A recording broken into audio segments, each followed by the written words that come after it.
Hello, and welcome to the Handicapable Black Woman Throne Room. My view of humanity is a whole new tea. So, hello, guys. How is my royalty? I hope while I talk, you're sipping on something boiling hot or freezing cold. Well, if you're in Michigan or the colder states, I hope it's boiling hot, especially with all the snow we're going to be getting. Ooh, wee. Bundle up, stay warm, stay hydrated. Make sure you have everything that you may need when you're out. So, yeah, be careful out there. Drive safe. Today's episode is kind of a gray sheep episode. You know what? It's going to be a gray sheep episode. I haven't posted one of those in a while, but politics are something, and family is something. Life and the taking away of life is something that is one, career that will never die is in the field of death. And everyone mourns differently. It's like every life is different, and every passing of life is the same of being different. And okay, I guess I am the gray sheep because I'm not going to give advice, but you are free to mourn any way you need to, legally. I'll say legally. Because, sometimes I hear from people and I'm like, oh, no, no, legal. I'm all, yeah. But it's like, I have recently had someone who I care about pass away. And it's a sad moment, but at the same time, like, on the spiritual religious part of me, the Christian side that I was brought up with, they're in a better place. They're without pain. They are now in a place of healing. They're now in a place of worship. And so don't worry, remember, I'm not going to be one of those YouTubers that's going to preach to you. But then on the other side, where is this place? How is this place? And at the end of his life, what was he thinking when he knew, like, the last few moments? Because some people don't have that instinct of death, but then others on hospice, they know it's approaching. And sometimes I wonder which is scarier, the knowing of it coming or the suddenness of it coming. But I guess we'll never know because we're going to have one or the other.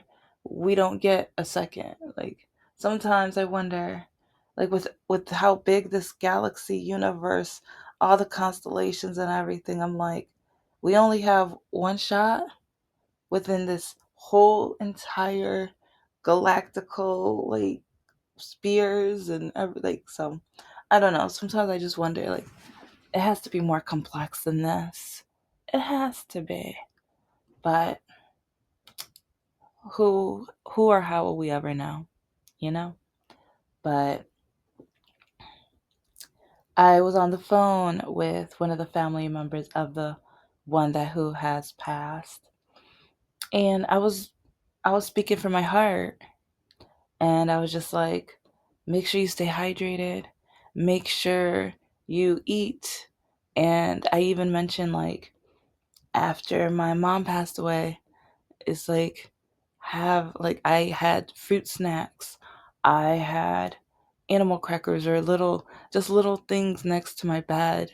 Like, especially once summer hit, because yeah, my mom passed away and kind of like the middle of the school year. And so I wasn't able to like, I'm still in a way mourning. And if you've been listening to the episodes, you know how and why. But yeah, for some people, mourning is only going to take like a few days, a week, a month, a year. For others, it's gonna be complicated. Some of us are going to need therapy, me being one of them. And if you need it, don't be embarrassed by it. Don't think that you must be odd or strange. It's not. I think everybody should be in need of it. We sometimes don't know how to release the emotions, and the emotions are so complex. If we watch the movie Inside Out with Disney, Pixar Disney, it showed how, yeah, it showed how you're not just supposed to be happy all the time or just purely sad or angry, or sometimes it's a mixture. Sometimes, because right now it's like I feel like a happy, sad in my morning because I'm happy that he's without pain, but but I guess, like, yeah, it's so complex because I'm also frustrated that he was such a great guy, such a strong man, and a loving husband. And he is the type of man that I think other men should be looking up to because of the way that he treated his wife. Oh, he loved his wife. And like, even when I saw them two together, the smiles on their faces, like, you knew they were happy and blessed. And when his wife used to babysit us, oh my gosh, she would like, we would roast marshmallows over the gas stove and make s'mores and everything like that. And my sister and I, we thought that was so cool. And it's like, and we'd be watching shows and movies, and she'd tell us stories, and it was amazing. And she would brag about her, like, I mean, maybe not brag, but it's like you knew she loved him. And so when I was on the phone with her, I was telling her, stay hydrated, make sure you eat, listen to some of your favorite music. Music helps the soul. Watch some of your favorite movies. But then while I was telling her this advice, someone in the background kept telling me, tell her to pray, tell her to pray, tell her to look in the Bible, tell her. It's like, I'm on the phone right now. And knowing her and her family, her husband was a pastor, was in the Bible, was in the church. And so part of me feels like she knows that she knows that. I I want to help her in other ways. So many people around her in the church are going to pray for her, with her, by her side. Many of them are going to give her the scriptures and things like that. I want to help her with the other sides of the mental health.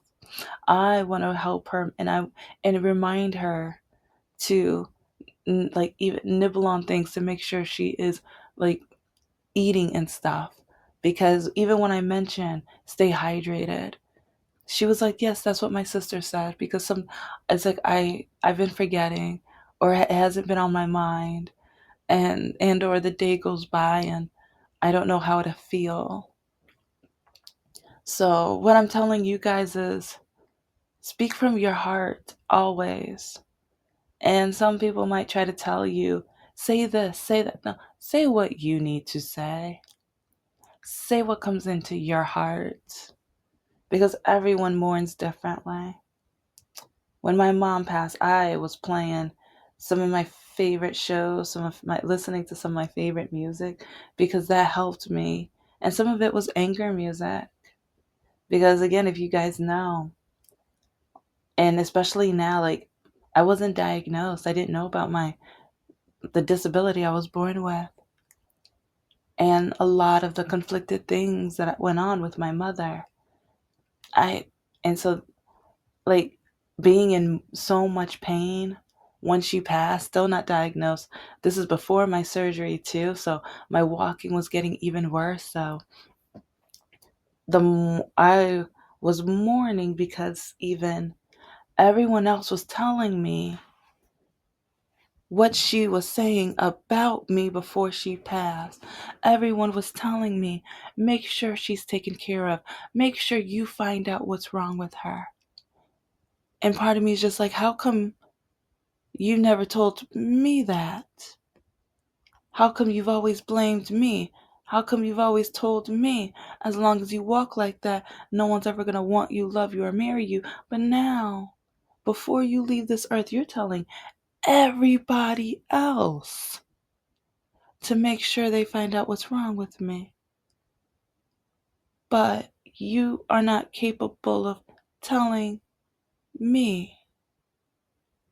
And that hurt. It still hurts. And that's why I'm saying mourning is complicated. When you lose a life, family, friend, so-called friend, frenemy, like even like just anybody, it's complicated. It affects your mind sometimes differently than your heart, sometimes differently than your soul. So make sure that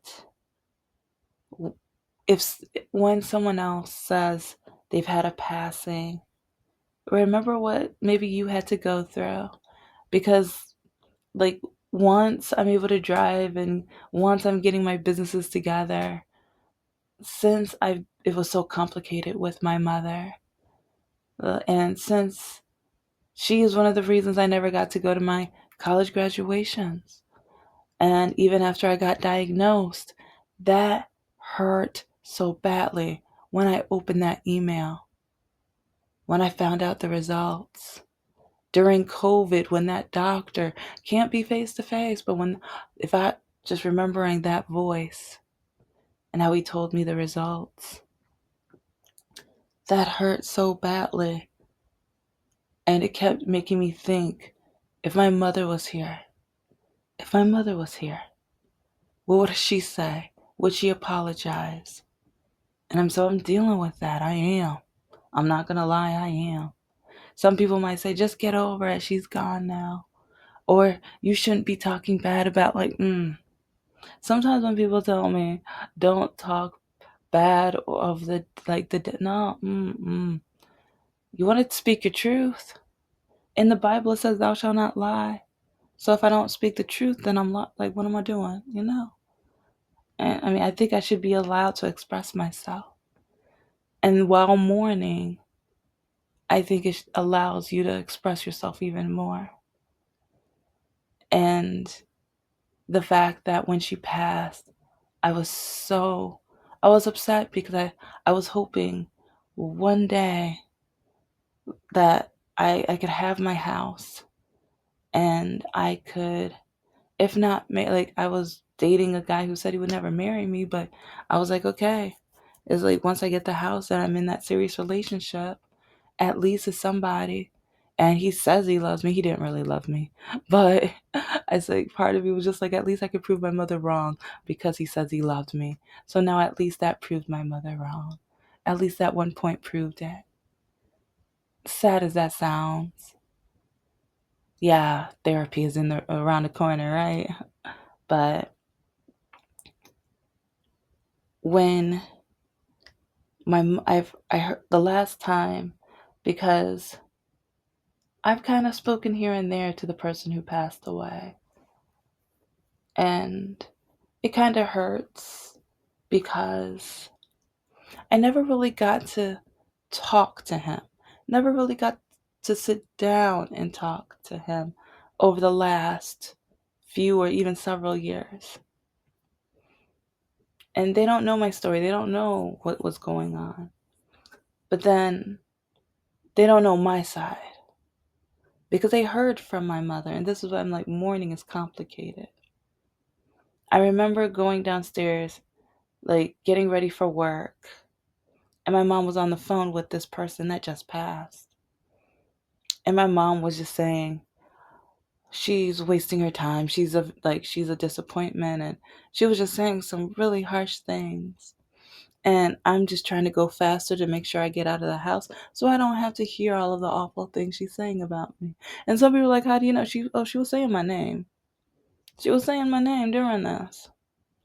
And so with said family member, I remember when my mother's last couple days, he came to the hospital and he said hi to me, but he didn't really talk to me. And even with other family members, like before she passed and right after, they would start telling me the things my parents used to say about me to them and why they didn't really care to talk to me. Because they would say, oh, all you do is promote alcohol. All you do is promote drinking. Oh, you just go late at night and work these crazy, stupid jobs. And I'm just like, yeah. So, and that, I I think that's one reason why I still think low of myself. So that's why sometimes I'm still working on my self-esteem. And this is why mourning is so complicated. Because I kind of wonder, like, he didn't think much of me or as much of me as I wish he knew my part of the story. Because I was a promotional model. I did work at nights, but I worked at, like, sometimes I worked from 8 to 9 o'clock a.m. to 2 o'clock a.m.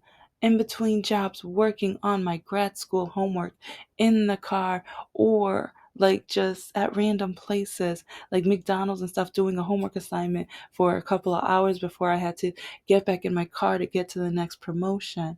But I worked video games. I worked for like banks and like even like laundry detergent, like grocery stores. I did anything and everything, but they did not like that one part of the job.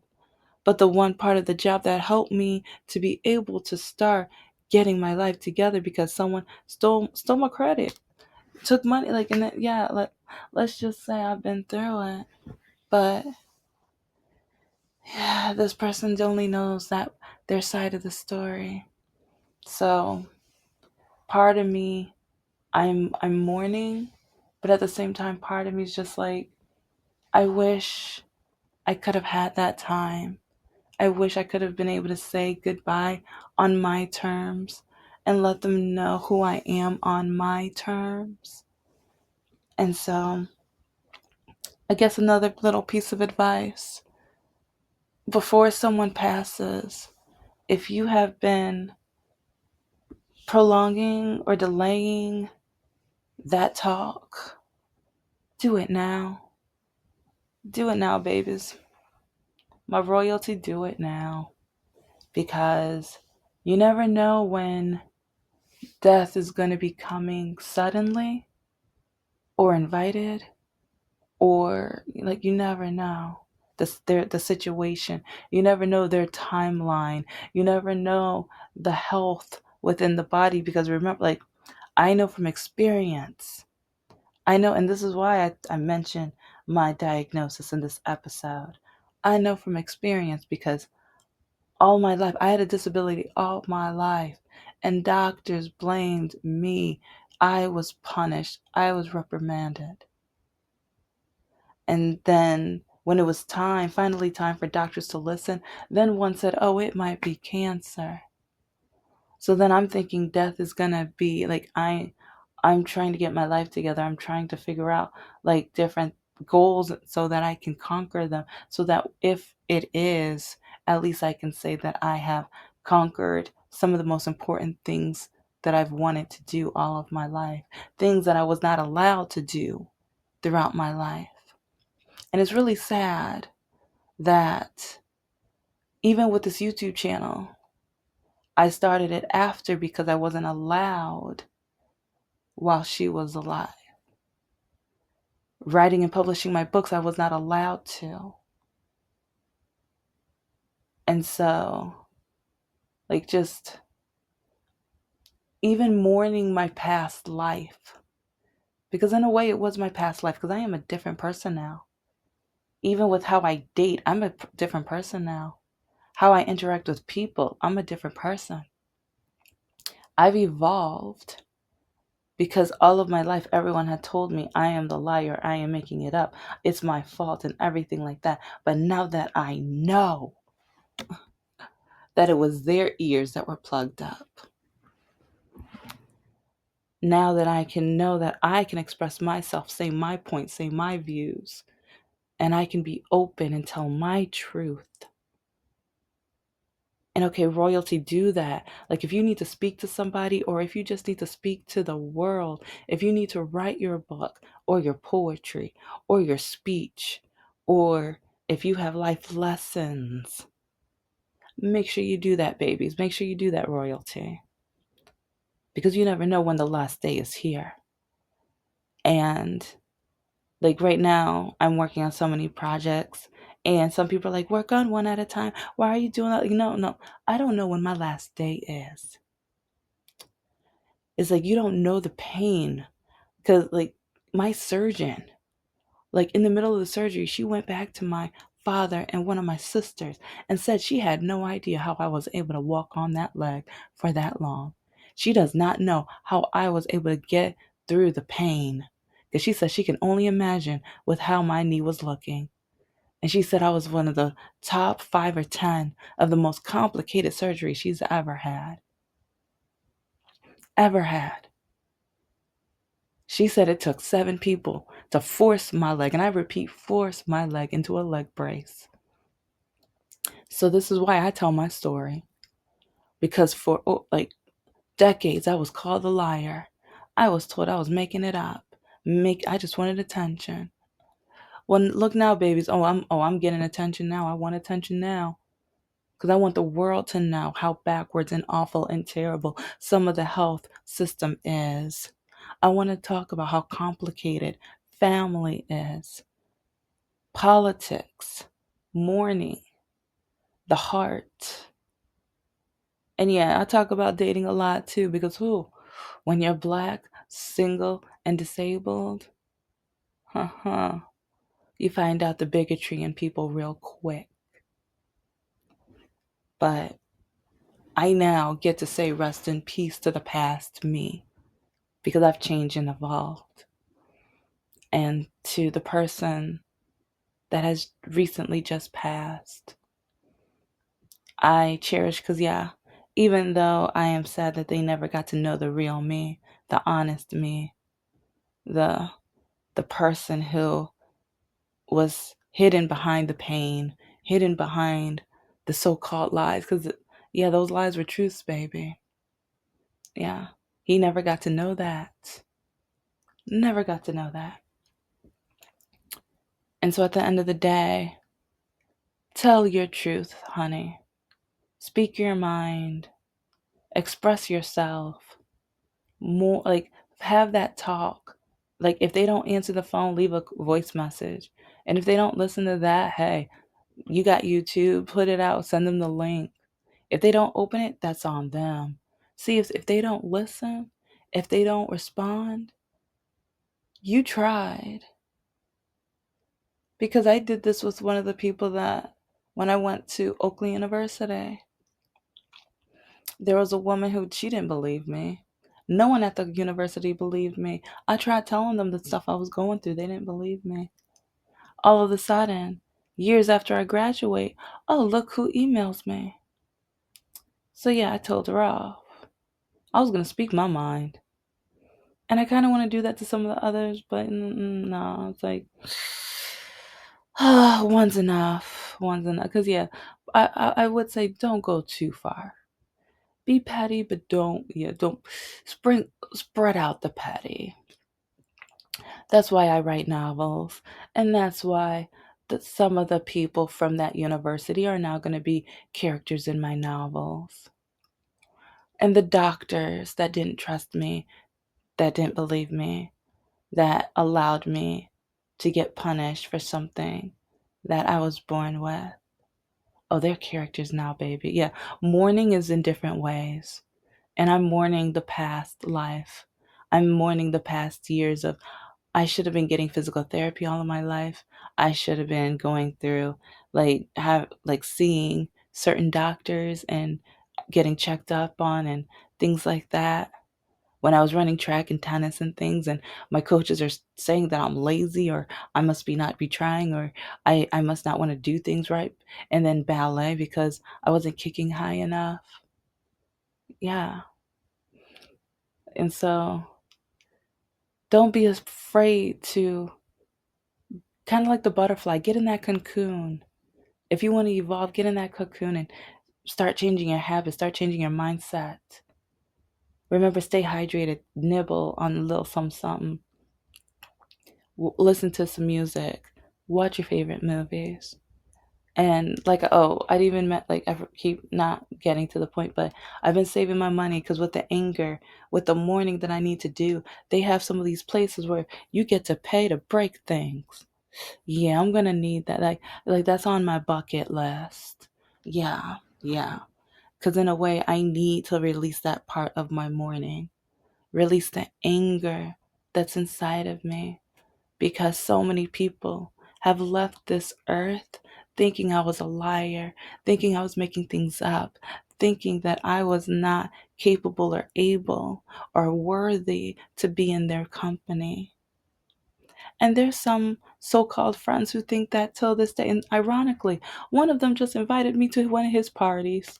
Oh, do you know how much I laughed when I saw it? Yeah.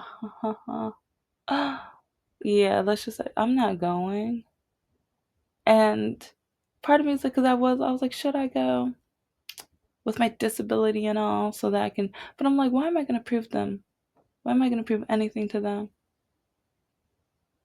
With some people, if they think you're a liar and you're going through this pain, if you're going through anything, but then they don't believe you, sometimes it's just called rest in peace to the relationship, rest in peace to their hearts and minds. And we're like, yeah, because sometimes if their heart isn't open enough to let you in so that they can listen, if they won't open up their ears, because the ears is a passageway to the heart, if they're not willing to listen to you and believe you, sometimes you just have to keep it going.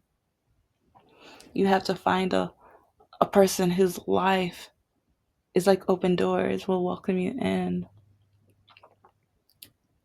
And so, yeah, this episode is kind of about mourning and life and passage and things like that because there's so many different types in a way. So, yeah, you have one physical life, one body life, but there's different chapters like in a story.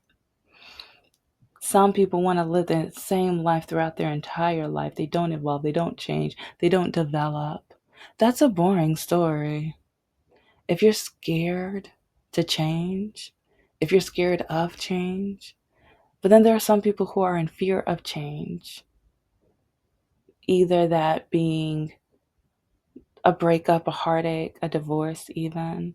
Those are just examples, but separation of even family members, parents, and because especially my lovely and the people I adore, my LGBTQ plus community, when you come out, sometimes that's a chapter because you are risking family members treating you totally differently just because of the way you love. Someone to punish you because of the way you love. It's like instead of loving you for love, they sometimes, yeah, let's just say it gets complicated. But yeah, your chapters are included too. Don't worry, babies. But sometimes even getting fired and then trying to get hired again or quitting, there are so many different types of chapters. Write your story, evolve and learn and grow. Don't be scared to grow, babies. My royalty, don't be scared to grow. But okay, yeah. I'll get back to politics very soon and dating nightmares very soon. This is the Handicapable Black Woman Throne Room. I am a woman, I am of color, and I am handicapable. But most importantly, I am human and you're human too.